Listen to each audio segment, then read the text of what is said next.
Hello friends, Radhe Radhe, नमस्कार। मैं हूँ अपने यूट्यूब चैनल पर आप सभी के लिए एक भजन गीत लेके आए हूँ। अच्छा लगे तो सपोर्ट का दही के शिव का मनाई हो, शिव मानत नाही। का दही के शिव का मनाई हो, शिव मानत नाही। महला दो महला सुके मन ही ना भावे, महला दो महला सुके मन ही ना भावे।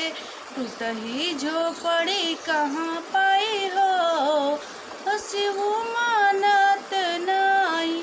टूटही झोपड़ी कहाँ पाई हो, शिव मानत नाही। का दही के शिव का मनाई हो, शिव मानत नाही। का दही के शिव का मनाई हो, शिव मानत नाही।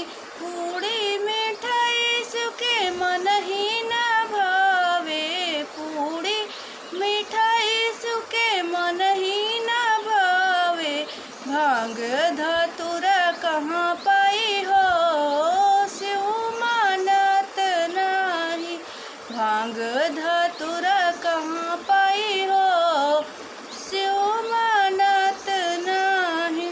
का दही के शिव का मनाई हो, शिव मानत नाही।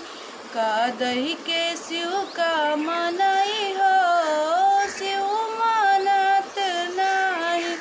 हाथी या घोड़ा शिव के मन ही ना भावे, हाथी या घोड़ा शिव के मन ही ना भावे। टूरा बैल कहाँ पाई हो, शिव मानत नाही।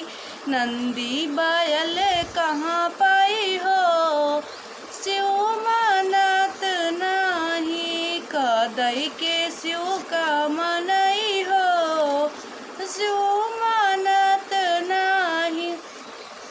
धोती या कुर्ता शिव के मन ही ना भावे, धोती या कुर्ता शिव के मन ही ना भावे।